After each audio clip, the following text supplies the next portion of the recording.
इस पार्ट आज कैसे हैं आप लोग। आई होप आप सभी अच्छे होंगे, स्वस्थ होंगे, मस्त लाइन को एंजॉय कर रहे होंगे। तो जो कोई भी आ रहा है मेरे चैनल पे, प्लीज़ मेरे चैनल को लाइक शेयर सब्सक्राइब करना मत भूलिएगा। और अगर आप लोग को मेरे स्टोरी लाइन उसके प्लॉट्स पसंद आते हैं तो प्लीज़ मुझे कमेंट्स करके अप्रिशिएट करना भी मत भूलिएगा। जैसा भी लगे आप लोग को मुझे ज़रूर बताइएगा। देन चलिए हम स्टार्ट करते हैं। Last not the least, at least हम ये सीरीज़ को कंप्लीट कर पाए और आप सब ने बहुत सारा सपोर्ट और प्यार दिखाया। हालांकि व्यूज़ जितने जाने चाहिए उतने तो नहीं गए, पर फिर भी बहुत अच्छा गया है और ये सीरीज़ आप सबने कंप्लीट फाइनली करवा ही दी है। तो फर्स्ट ऑफ ऑल आप सभी मेरे प्यारे सब्सक्राइबर्स को हैप्पी वैलेंटाइन डे। ज़रूरी नहीं है कि एक लड़का एक लड़की को ही बोले, हम उस हर एक पर्सन को वैलेंटाइन बोल सकते हैं और बना सकते हैं जिनसे हम बहुत प्यार करते हैं, चाहे वो हमारे फ्रेंड सर्कल के हो, हमारे माता पिता, भाई बहन, कोई भी हो। तो सबको बोलो हैप्पी वैलेंटाइन डे, ओके ना। देन चलिए हम इस पार्ट को स्टार्ट करते हैं। ओके, जहाँ लास्ट पार्ट में हमने देखा कि लास्ट नाइट दोनों किस करने के बाद, ऑकवर्ड सिचुएशन बनने के बाद दोनों भाग गए थे और अपनी नींद की तो बैंड बजा ही चुके थे ऑलमोस्ट। तो अगले दिन सुबह, और दूसरी बात ये कि फर्स्ट ऑफ ऑल तो हमारा विंग तो जैसे तैसे करके वो सो भी गया था, पर जो हमारा वांगजी था उसके अंदर के जो बबल्स थे ना वो फूट रहे थे, क्योंकि उसे बार बार यही बातें आ रही थी दिमाग में कि क्या कल विंग उसे वैलेंटाइन डे के लिए पूछेगा, क्या उसे प्रपोज करेगा या डेट के लिए पूछेगा या व्हाटएवर क्या करेगा वो। हमारे वांगजी की नींद पूरा उड़ा दी थी। उसके अंदर के अरमान जो सोए पड़े थे वो जगा रखा था विंग ने। और वहीं दूसरी तरफ मॉर्निंग में जब विंग की नींद खुलती है तो वो बेड पे लोटे लेटे ही उसे हैप्पी वैलेंटाइन डे का मैसेज कर देता है। जब वांगजी देखता है सुबह में अपने फ़ोन को तो वो सीधे विंग को डायरेक्ट कॉल ही कर देता है। विंग कॉल पिक करते हुए कहता है, hello वांगजी, happy Valentine day first of all. तो वांगजी भी उसे हाँ में रिप्लाई कर देता है, same to you Wing, happy Valentine Day. उसके बाद वापस से विंग उसे कहता है, वांगजी आज मैंने वापस से छुट्टी ले ली है, मैं आज शॉप ओपन नहीं करने वाला हूँ, तो हम कहीं घूमने चले। वांगजी कहता है, घूमने कहाँ चलना है तुम ही बताओ मुझे। तो विंग इस पे कहता है, आज वैसे वैलेंटाइन डे है वांगजी, तो कहाँ घूमने चले हम। अब मुझे आसपास का कुछ ज़्यादा आइडिया भी नहीं है और ऐसा कुछ पता भी नहीं है, तो मुझे नहीं पता कि कहाँ घूमने चले हम। तुम ही बताओ ना कहाँ चले हम घूमने। वांगजी कहता है, सच कहूँ तो मुझे भी खुद नहीं पता। फिर वो अपने मन में खुद से ही बोलता है, कल आपको बिना सोचे समझे मुझे डेट के लिए पूछ दिया और अब तुम्हें पता ही नहीं है कि मुझे डेट पे लेके कहाँ जाना है। अजीब है। उसके बाद वांगजी वापस से कहता है, विंग ओके, तो ठीक है, पहले हम दोनों अच्छे से रेडी वगैरह होकर के आते हैं, मिलते हैं, फिर हम मिलने के बाद डिसाइड करते हैं ना कि हमें कहाँ जाना है, ठीक है ना। तो विंग बोल देता है कि ओके ठीक है। इतना बोल करके दोनों उठ जाते हैं, बेड छोड़ देते हैं, फ्रेश होने के लिए नहाले धुनाले के लिए चले जाते हैं और दोनों अच्छे से रेडी होकर के कैफेटेरिया आते हैं। वापस से अपने लिए कॉफ़ी ऑर्डर कर देते हैं और वो दोनों पीते हुए एक दूसरे को देख रहे होते हैं। वांगजी कॉफ़ी पीते पीते विंग को देख रहा था और मन में सोच रहा था कि जब वो रेडी नहा करके रेडी होने के लिए आया था तभी वहां पे उसके कमरे में सीजन आते हुए कहते, आहा मेरा भाई सुबह सुबह सज धज के कहाँ जा रहा है। वांगजी अपने भाई को देखते हुए उसे कह देता है कि गगा, विंग ने मुझे मिलने के लिए बुलाया है तो आज मैं उसे अपनी फीलिंग कन्फेस कर ही दूंगा। उसका भाई कहता है उसे, हाँ ये अच्छा है, बता देना उसे और उसके साथ तुम शादी कर लो। तो वांगजी कहता है, गगा बट आप बड़े हैं, पहले आपको शादी करनी चाहिए थी ना। तो सीजन कहता है, अरे तुम शादी करो मैं शादी करूँ क्या फ़र्क पड़ता है, वैसे मेरा भाई शादी करेगा तो मुझे ज़्यादा खुशी होगी, पर तुम्हें पता है लाइन से एक ही बार शादी करते हैं, अभी करो या बाद में करो क्या ही फ़र्क पड़ता है। वैसे भी मेरा पार्टनर तो मुझे मिला ही नहीं है, तो अभी तक तो मैं अखंड सिंगल बन के ही घूम रहा हूँ, जब मिल जाएगा तो मैं कर ही लूँगा, है ना। और वो वापस से वो लोग नीचे ब्रेकफास्ट करने के लिए आ जाते हैं। उसके बाद वहाँ से आज निकल जाता है कैफेटेरिया की ओर। और विंग जो था वो थोड़ा लेट था, वांगजी पहले ही आके बैठा हुआ था और वांगजी विंग को आते हुए देख भी रहा होता है। और विंग जो कि उसको लगातार कॉल कर रहा होता है, पर वांगजी उसका कॉल पिक करने के लिए जैसे ही बाहर आता है अचानक से वांगजी की किसी और से टक्कर हो जाती है। और जब वो टक्कर होती है तो वो पर्सन उस फोन को उठा करके उसको पकड़ाते हुए कहता है, आई am so sorry, I am so sorry, really I am so sorry. और फिर वो जब वांगजी उस देखता है बेचारे वांगजी का वापस से दिल दाग दाग हो रहा था, क्योंकि जो उस शख्स उसके सामने में खड़ी थी वो कोई और नहीं बल्कि झालूसी थी। और वो उसे, आई am so sorry वांगजी, I am so sorry, जिसने वांगजी का हार्ट ब्रोक करके वो वहां से चली गई थी, आज एट प्रेजेंट उसके सामने खड़ी थी। उन दोनों की नज़रें मिलती ही है। उधर विंग ना कॉल कर ही रहा होता है उसको, वांगजी को, कि कॉल पिक कर ले, वो कहाँ है, क्योंकि वो ढूंढ रहा होता है कि क्या वो आ गया है या नहीं, या कैफेटेरिया में कहाँ है। और ये सब मिलने से पहले का बात है जो वांगजी सोच रहा होता है। तभी वो झालूसी जो वांग जी अंदर की तरफ जाने को होता है तो उसको हाथ को पकड़ते हुए कहते हैं, वांग जी वापस से चला जा रहा होता है तो उसके हाथ को खींचते हुए कहता है, वांग जी प्लीज मेरी बात सुन लो एक बार। वांग जी अपने हाथों को झटकार कर छुड़ाते हुए कहता है उससे, लिली सॉरी जाओ लूसी, मेरा हाथ छोड़ो, समझी ना। तो जाओ लूसी से कहती है, प्लीज प्लीज वांग जी मुझसे बात करो, एक बार तो बात कर लो कम से। दांत पीसते हुए लूसी से कहता है, मुझे तुमसे कोई बात नहीं करनी है एंड लीव माई हैंड। इतना बोलकर वो जब जाने को होता है तो लूसी कहती है, प्लीज मेरी बात तो सुन लो। वांग जी कहता है, मुझे तुमसे कोई बात नहीं करनी, नहीं मुझे तुम्हारी बात सुननी है। तभी लूसी कहती है, Wang ji I am so sorry, please मेरी बात सुन लो ना एक बार। पता है मैं चाइना छोड़ के चली तो गई थी विदेश, पर मेरा वहाँ मन नहीं लगता था। हर वक्त मैं सिर्फ और सिर्फ तुम्हारे बारे में सोचती थी, कैसे हम दोनों साथ इकट्ठे रहते थे, वो मेरे दिमाग में हमेशा चलता था। मेरा मन नहीं लगता था वहाँ पे वांग जी। मैं तुम्हें छोड़कर क्यों आ गई? अपना करियर बनाने के चक्कर में मैंने तुम्हें छोड़ दिया। आई एम सो सॉरी वांग जी। और इतना बोल करके सी वांग जी के करीब आ जाती है और उसी वक्त सेम हमारा जो विंग था वो रोड क्रॉस कर ही रहा होता है। विंग वांग जी के ऊपर उसकी नज़र पड़ गई थी और उसे देखने के लिए उसके बाद जो हमारा वांगजी था उसे दूर करने की कोशिश तो कर रहा था, बट वो जाओलूसी जो थी वांगजी के गले लग जाते और हमारा विंग जब जाओलूसी को उसे देखता है तो उसे देखते और पहचानने में देर नहीं लगी थी, क्योंकि विंग ने जाओलूसी को देखा था ना अपने शॉप के अंदर से ही उसे, तो उसे समझते देर न लगी थी कि ये वही लड़की है जिसने उसका हार्ट ब्रोक किया था एंड देन वो वहाँ से चले गए थे। और ये सीन देखने के बाद जो विंग की आंखों से ना आंसू टप से गिर जाते हैं, क्योंकि अब बेचारा हमारा विंग हार्ट ब्रोक फील कर रहा था। और विंग हमारा बेचारा वापस से वहां से मुड़ के चला जाता है। उसके बाद हम वांग जी उसे दूर धकेलते हुए कहता, लिली ये क्या कर रही हो, मुझसे दूर हटो, और तुम्हें किसने हक दिया है मुझे इस तरह से टच करने का, गले लगने का? हाँ। तो इस पे झालूसी कहती है, वांग जी प्लीज प्लीज मेरी बात सुनो। तो वांग जी कहता है, तुम सुनो मेरी बात। तुम्हारे और मेरे बीच में जो कुछ भी था, मुझे नहीं लगता कि हम दोनों के बीच में 1% भी प्यार या अट्रैक्शन या अफेक्शन कुछ भी था। मुझे बिल्कुल भी नहीं लगता है लूसी। पता है मैं अकेले रहता था, मेरे कोई ज़्यादा फ्रेंड्स नहीं थे, मैं किसी से बात नहीं करता था, और ऑफिस में एक तुम ही थी जो मुझे अच्छे से जानती थी, और हम दोस्तों की तरह रहते थे और तुम मुझे अच्छे से जानती थी और तुम मेरे साथ अच्छे से बिहेव करती थी। शायद मैं ही था जो इस फ्रेंडशिप को कुछ ज़्यादा ही समझने लगा था, या मैं उसे ज़्यादा समझना चाहता था। ये मेरी गलती है, ये मेरा फॉल्ट है। बट अब मुझे सच में ऐसा लगता है कि हम दोनों के बीच में ऐसा कुछ भी नहीं है, कुछ भी नहीं। हाँ, मैं तुमसे एक बात और क्लियर करना चाहता हूँ ज़ाओलू से, कि मैं अब किसी और को चाहने लगा हूँ, और शायद तुमसे भी बहुत बहुत ज़्यादा। सॉरी, ज़्यादा तो कम पड़ गया, तुमसे कई गुना ज़्यादा। तो सॉरी टू से कि मैंने ऐसा कुछ कहा। तुम्हें पता है जब मैं तुमसे दूर हुआ ना, तब वो पर्सन मेरी लाइफ में आया और मैं उस पर्सन से मिला। पता है तुम्हें, जब मैं उसके साथ होता हूँ ना तो मेरा दिल धड़कता है बहुत ज़ोरों से, पर जब मैं तुम्हारे साथ होता हूँ ना तो ऐसा नहीं होता है। जब मैं खाता हूँ ना, घूमता हूँ, बातें करता हूँ, तो एक अजीब सा सुकून मिलता है मुझे। पर जब तुम्हारे साथ होता हूँ ना तो ऐसा मुझे कभी भी फील नहीं हुआ, ना ही मिला है। सच कहो लूसी तो मैं उसके साथ ना पूरी लाइफ बिताने के बारे में सोचता हूँ, और मुझे ऐसा तुम्हारे साथ कभी फील नहीं हुआ। सच कहूँ तो मैंने कभी ऐसा सोचा ही नहीं, शादी के बारे में, फ्यूचर के बारे में, बच्चे के बारे में। मैं कभी उस चीज़ से आगे बढ़ ही नहीं पाया। और ये भी नहीं है कि मैं उसे बरसों से जानता हूँ, नहीं, मैं उसे बस पिछले 6 या 7 दिन से ही जानता हूँ। मैं उससे ज़्यादा मिला भी नहीं हूँ। एक होता है ना खिंचाव, उसको लेकर के एक सोलमेट जैसा कनेक्शन, यू नो ना, ऐसा फील होता है उसके साथ में मुझे। वो चाहे कुछ भी कहे, कुछ भी करे, मुझे अच्छा लगता है उसके साथ। एंड हाँ, आई am so sorry Lucy, and don't touch my hand without my permission. इतना बोल करके वो उसे थोड़ा सा और दूर हो जाता है, दूर कर देता है उसे भी। लूसी उसके पास आकर के उसके हैंड को जैसे टच करने को होती है, वांग जी कहता है उसके हाथ को छुड़ाते, मैंने कहा ना कि मेरा हाथ या मेरे बॉडी को मेरे बिना मेरे परमिशन के टच मत करना।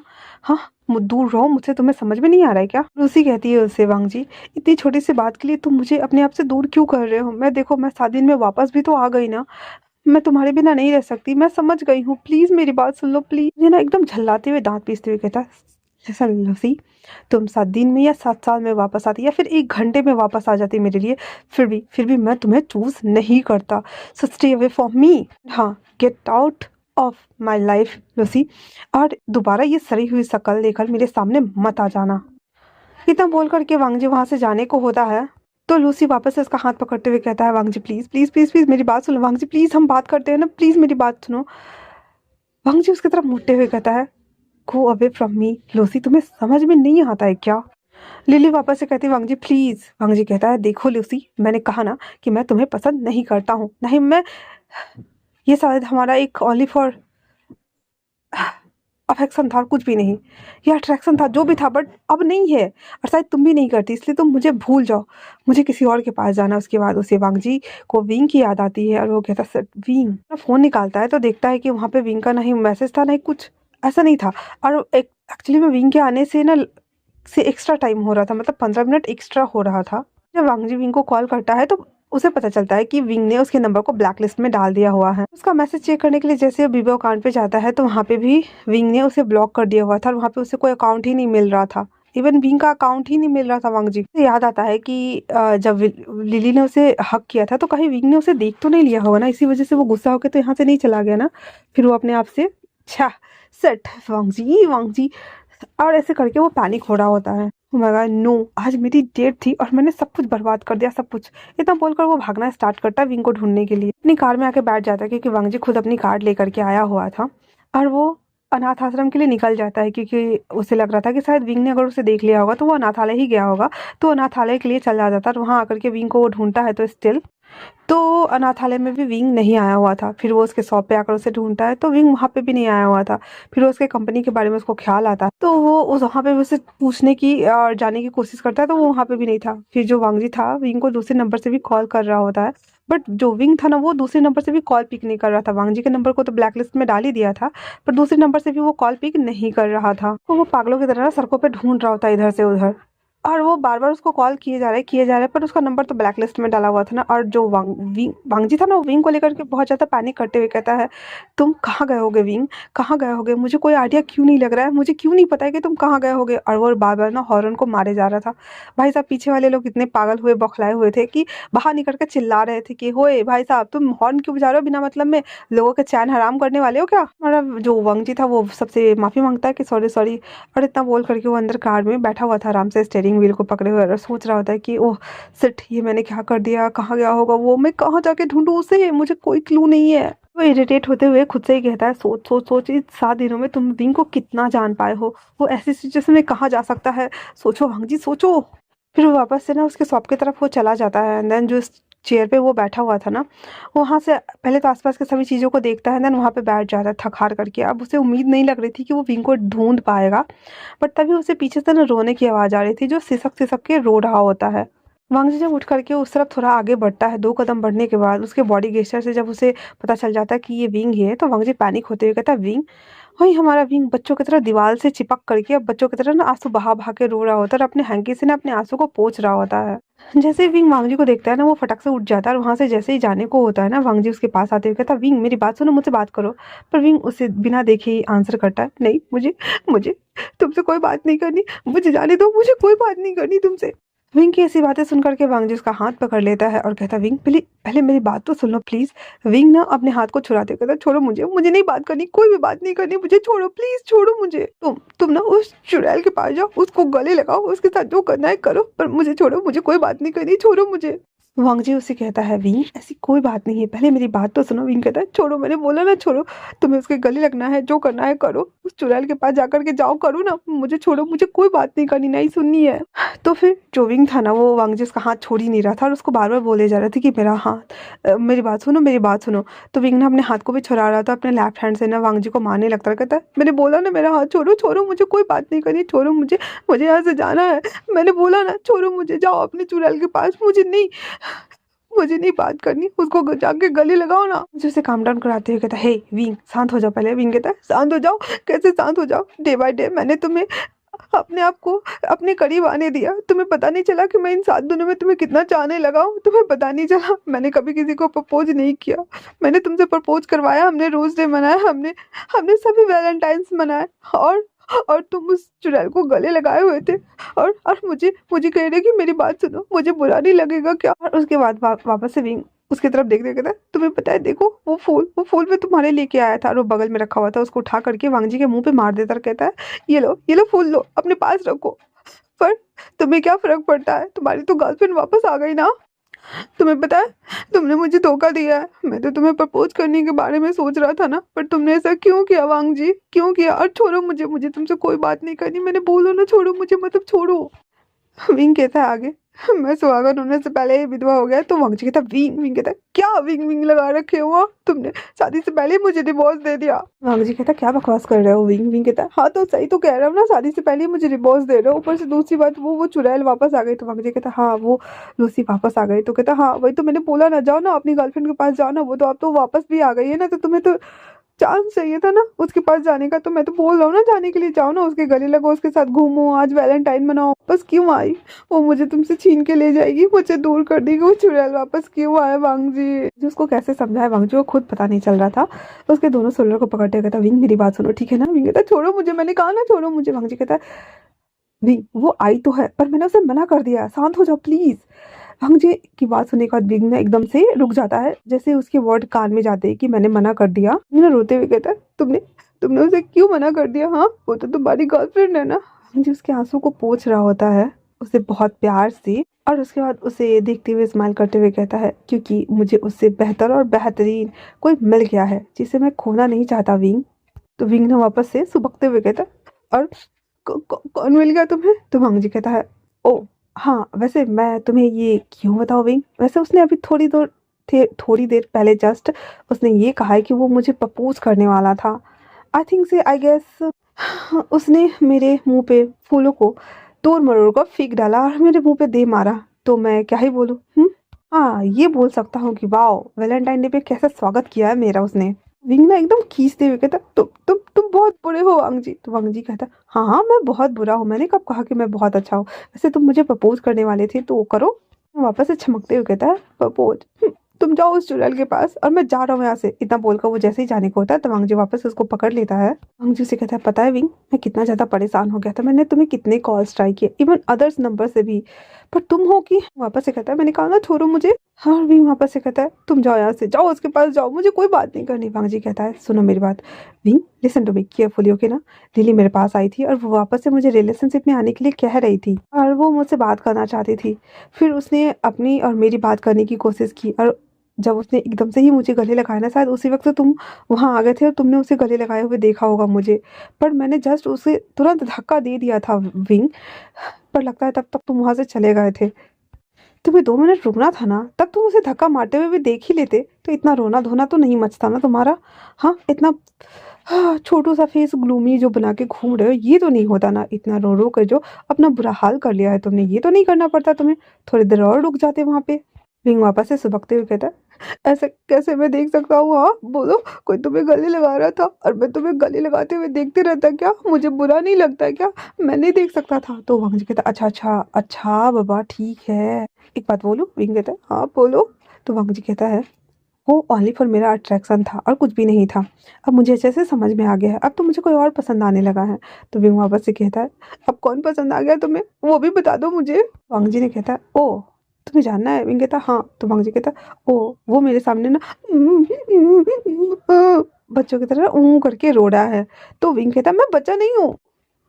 वांग जी वापस से कहता है हाँ तुम नहीं हो बच्चे, बट बच्चे की तरह करके तो रो रहे हो ना। तो विंग कहता है वांग जी मैं तुम्हें छोड़ूंगा नहीं, इतना बोलकर उसको मारने को होता है ना, उसको मारने के लिए दौड़ता है। तो वांग जी भाग रहा होता है और विंग भी भाग रहा होता है। फिर जब विंग के पैर लड़खड़ा के जैसे ही गिरने को होता है ना, तो वांग जी उसे पकड़ लेता है, होल्ड कर लेता है, कहता है विंग तुम ठीक तो हो ना? विंग कहता है उसका क्यूट सा फेस ना हमारा वांग जी देख रहा होता है। फिर वो कहता है ये 7 दिन तो पूरे हो गए, बट उसके बाद की जिंदगी क्या तुम मेरे साथ रहना चाहोगे? तो विंग कहता है पर मैं क्यों बोलूं? तो वांग जी कहता है प्लीज विंग बोलो ना, क्या तुम मेरे साथ रहना चाहोगे? विंग कहता है क्यों, मैं क्यों बोलूं? वापस से कहता है प्लीज विंग बताओ ना। विंग कहता सच कहो तो तुम बहुत अच्छे हो, अब मैंने पहले दिन से ना तुम पे ट्राई करने की कोशिश भी कर रहा हूँ, तुम बुद्धू हो, मैंने तुम्हें बताया भी था कि मैं मेन को पसंद करता हूँ तो तुम समझ जाते ना, पर तुम सच में ना तुम समझे ही नहीं। तो वांग जी कहता है तुम्हें क्या समझूं, यही कि मैं तुमको। तो वांग जी कहता है हाँ वही तो मैं क्या? तो विंग कहता है वही तो मैंने बोला ना, वही कि मैं तुमको। तो वांग जी कहता है आगे क्या विंग? तो ये कि मैं तुमको पसंद करता हूँ, तो तुम समझते क्यों नहीं हो? हाँ तो तुम भी तो मुझे बोल सकते थे ना। वांग जी कहता है नहीं पहले मेरे साथ ऐसा नहीं हुआ, पर जब मेरे गगा ने मुझे बोला कि शायद से मुझे तुम्हारे साथ रहना और समय बिताना अच्छा लगने लगा है, तब जाके मैंने ये रियलाइज करना स्टार्ट किया था विंग। और तब समझ में आया मुझे कि मुझे तुमसे प्यार होने लगा है। तो विंग कहता है, ओ गगा को समझाने के बाद तो तुम्हें समझ में नहीं आया था कि तुम मुझे पसंद करने लगे हो, तुम्हें मुझसे प्यार हो गया है। हंसते हुए कहता है, तुम्हें पता है मैं डफर हूँ ना, इसलिए मुझे समझ में नहीं आया, मेरे गगा के समझाने के बाद मुझे समझ में आया। बट अब मुझे समझ में आ गया कि मैं तुम्हें ही पसंद करता हूँ और मैं तुमसे प्यार करने लगा हूँ विंग। कहता है, हाँ ठीक है, तो तुम मुझे पसंद कर लो, मुझसे प्यार भी कर लो, पर तुम मुझसे प्रॉमिस करो कि तुम उस चुड़ैल के पास वापस नहीं जाओगे। तो वांगजी कहता है, हाँ बाबा हाँ, नहीं जाऊंगा किसी भी चुड़ैल के पास। तो वांगजी कहता है, प्रॉमिस करो कि तुम भी किसी के पास नहीं जाओगे। तो विंग कहता है, हाँ हाँ बाबा, मैं भी किसी के पास नहीं जाऊंगा। वांगजी विंग के आंसू को अच्छे से साफ वाफ कर देता है और कहता है, अब तो हमारी डेट कैंसिल हो गई, तो अब हम कहाँ जाए। तो विंग कहता है, वही तो, सब उसकी वजह से हुआ, उस चुड़ैल की वजह से सारी डेट कैंसिल करनी पड़ी, तो अब हम कहाँ जाएं। हाँ चलो, हम अनाथ आश्रम चलते हैं, ठीक है ना। वांगजी कहता है, ओके ठीक है। फिर वो चलते चलते विंग को टीच करने के लिए उसे कहता है, वैसे वैलेंटाइन के डे पे लोग बाहर बाहर घूमने जाते हैं ना, बाहर बाहर, तुम मुझे अनाथालय लेके जा रही है, ये थोड़ा ऑकवर्ड नहीं है। विंग कहता है, हम फिर कभी चलेंगे, आज हम अनाथालय चलेंगे, ठीक है ना, तो चलो मेरे साथ चुपचाप से। फिर वांगजी बच्चों के लिए कुछ टॉयज और चॉकलेट्स वगैरह खरीद करके वो अंदर आ जाता है, मतलब अनाथालय आ जाता है। फिर वहां पे वो सभी बच्चों को वो बांट देता है और कुछ बच्चों से वो बातें भी करता है। जी, विंग से कहता है कि मैं ना तुम्हें अपने पेरेंट्स से मिलवाना चाहता हूँ, तो क्या तुम चलोगे। तो विंग कहता है, हाँ ठीक है। उसके बाद वो लोग ग्रेवयार्ड पे आते हैं और वो दोनों एक दूसरे को देखते हुए वहां पे उनके पेरेंट्स को बो डाउन करते हैं। जी, विंग को अपने मॉम डैड से इंट्रोड्यूस कराता है एंड देन कहता है कि मॉम डैड, ये मेरा पार्टनर है और शायद में फ्यूचर में मेरी वाइफ भी बन जाए, तो मैं आपको इससे मिलवाने लेके आया हूँ। जो हमारा विंग था वो मुंह बनाते हुए कहता, नहीं मैं तुम्हारी वाइफ नहीं हूँ। तो वांगजी कहता, हाँ हाँ बाबा ठीक है, तुम मेरे पार्टनर ही हो।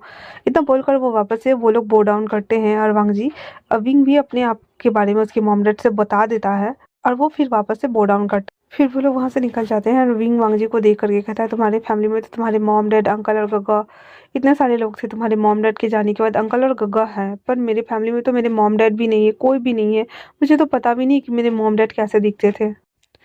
विंग की बात सुनने के बाद वांगजी उसका हाथ होल्ड करते हुए कहता है, देखो तुम्हारी फैमिली में कोई हो ना हो, लेकिन मैं तुम्हारी फैमिली हूँ और हम दोनों एक दूसरे के सपोर्ट में रहेंगे हमेशा और साथ रहेंगे, और आज से मैं ही तुम्हारी फैमिली हूँ विंग। हर कदम पे, हर जन्म में, हर साल, हर समय मैं तुम्हारा साथ दूंगा विंग। तो विंग कह देता है वांगजी उसकी तरफ मुड़ जाता है और विंग के फोरहेड पे किस करते हुए से कहता है, चलो हम चलते हैं।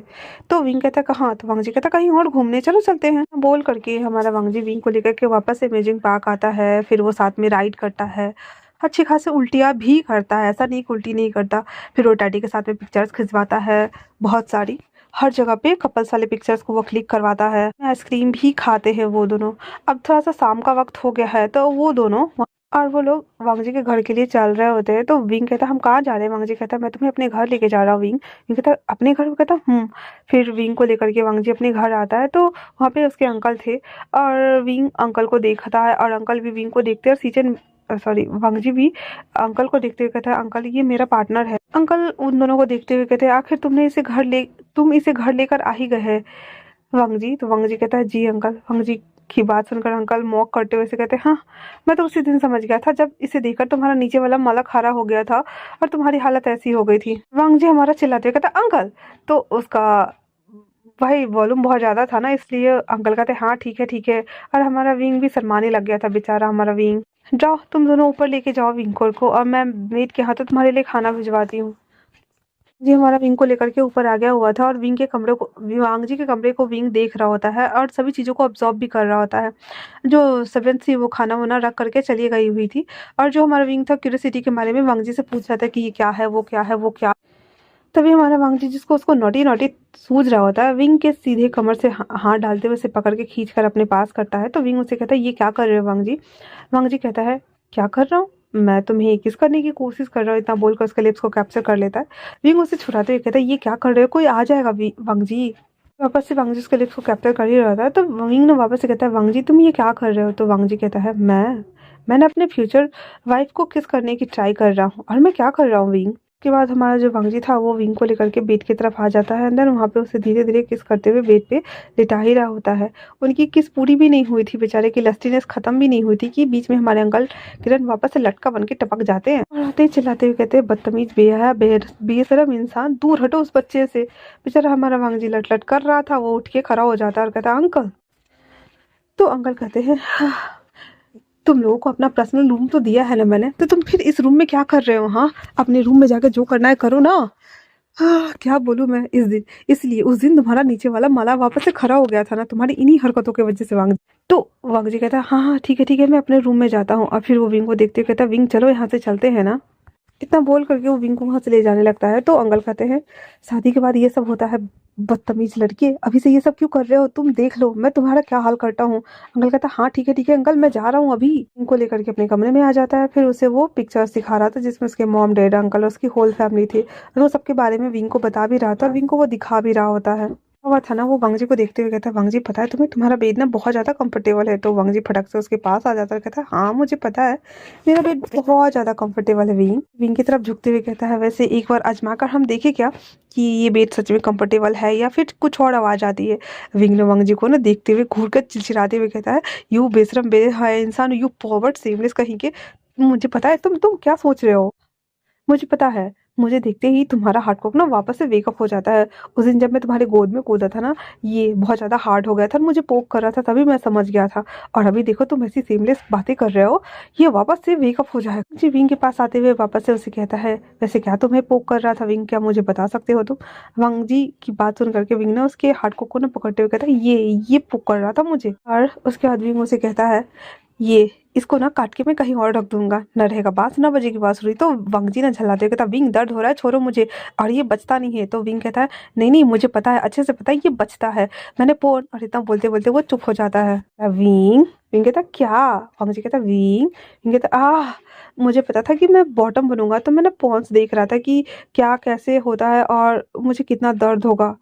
बोल करके वांग जी ना उठ जाता, विंग ना उठ जाता है फटाक से कहता चलो हम सोते हैं वांग जी। तो वांग जी कहता विंग विंग कहता क्या मुझे नींद आ रही चलो ना सोते हैं। वांग जी कहता विंग मेरी बात तो सुनो। विंग कहता मैंने बोला ना मुझे नींद आ रही चलो छोड़ो ये सभी चीजें और चलो हम सोते हैं। और वही दूसरी तरफ जो हमारा विंग था ना वो आके लेट जाता है और वांग जी भी दूसरी तरफ लेट जाता है। और उसके बाद वो दोनों अपनी आंखें बंद कर लेते हैं सोने के लिए क्योंकि लगभग ऑलमोस्ट 8 साढ़े 8 9 बज ही रहे थे।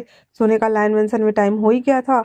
तो विंग भी उसे ऑकवर्ड लग ही रहा होता है तो वो भी सोने का ट्राई कर रहा होता है। और जो हमारा विंग और वांग जी था उन दोनों ने तो खाना खा ही था, सब कुछ तो ऑलमोस्ट कर ही चुके थे। तो उसके पास अब कोई काम था भी नहीं और विंग को वो लेके कहीं और जाना भी नहीं चाहता था, इसलिए अब उनके पास एक सटीक ऑप्शन बचा था कि वो सो जाए। तो वो लोग सो जाते हैं। रात के टाइम पे हमारे सीजन का वापस जब घर आते हैं तो वो वांग जी को चेक करने के लिए आते हैं क्योंकि अंकल ने बता दिया था कि विंग और वांग जी दोनों रूम में है। तो सीचन रूम खोलते तो देखते हैं कि कैसे वांग जी विंग को चिपक के सो रहा है। तो सीचन के फेस पे एक बहुत ही प्यारी सी स्माइल थी और कहता फाइनली मेरे भाई का वैलेंटाइन मिल गया।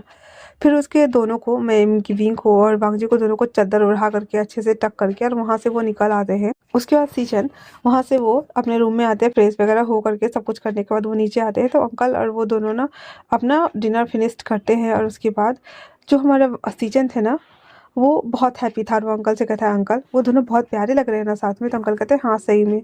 उसके बाद वो लोग भी अपने अपने कमरे में चले जाते हैं सोने के लिए। फिर नेक्स्ट डे वांग जी ना उठ जाता है, वांग जी विंग से पहले उठ गया था और वो विंग को ना गौर से देख रहा होता है। फिर वो उसके पास जाता है, उसके फोरहेड पे, नोज पे, चिक्स पे, आईज पे, सब पे उसको किस करता है। और वो उसके लिप्स को जैसे ही कैप्चर करके उसे किस करने को होता है ना तो विंग की नींद खुल जाता है और वो कहता है वांग जी से कि वांग जी ये क्या कर रहे हो। वांग जी कहता है फाइनली वैलेंटाइन भी चला गया विंग। तो विंग कहता है हाँ वो तो चला गया। वापस से उसकी तरफ बट करके उसके लिप्स को जैसे ही कैप्चर करने को होता है ना विंग वापस से कहता है वांग जी ये क्या कर रहे हो। तो विंग कहता क्या हुआ। वांग जी कहता गुड मॉर्निंग विंग। विंग कहता गुड मॉर्निंग वांग जी। वांग जी उसे देखते हुए थोड़ा सा और करीब बढ़ते हुए कहता है विंग क्या मैं तुम्हें किस कर सकता हूँ, क्या ना किसी हो। विंग कहता है पर मैंने ब्रश नहीं किया है वांग जी। फिर उसके बाद वांग जी और विंग एक दूसरे को डीप पैशनेट हॉट किस करना स्टार्ट कर देते हैं। किस कर लेने के बाद वो उसके फोरहेड के बालों को ठीक करते हुए उसके फोरहेड पे किस करते हुए वांग जी विंग से कहता है विंग आई लव यू। वांग जी की बात सुनने के बाद विंग कहता हाँ। बट वांग जी की बात जो अंकल सॉरी जो विंग था ना वो उसको देख रहा होता है। तो फिर वांग जी उसे कहता है मैंने बोला आई लव यू। विंग कहता है हाँ आई लव यू टू वांग जी। पर अचानक से वांग जी उसे देखते हुए कहता है you are my Valentine Wing, you are my Valentine. और इतना बोलने के साथ ही उसके फोरहेड पे वापस से किस करता है और उसके नोज को स्लाइड करता है, उसके नोज पे अपने नोज को रब करता है और उसे वो गले से लगाते हुए कहता है सच में अगर तुम मेरी लाइफ में नहीं आते तो पता नहीं मेरा क्या ही होता। जब उस वक्त मैं टूटा हुआ था तो तुम आए थे मुझे संभालने के लिए विंग, हमेशा मेरे साथ रहना, मेरा वैलेंटाइन, मेरा पार्टनर, मेरी वाइफ बनकर। विंग भी उसे देखता है अपने मुंडी को थोड़ा सा बाहर निकालते हुए कहता मैं हमेशा रहूंगा वांग जी। तो इसी के साथ ये हमारा वैलेंटाइन का खूबसूरत सा सफर यहीं पे समाप्त होता है। मिलेंगे फिर से अगले साल वैलेंटाइन की एक और सीरीज में। तब तक के लिए हम वन शॉट और स्टोरी पे फोकस करेंगे, और मैं आप लोगों के लिए एक वन शॉट, या देखती हूँ कितने होते हैं, तो मैं वन शॉट को टाइमिंग करके जाऊंगी, आप लोग सुनना उसे, ठीक है ना? तब तक के लिए थैंक्स फॉर वॉचिंग।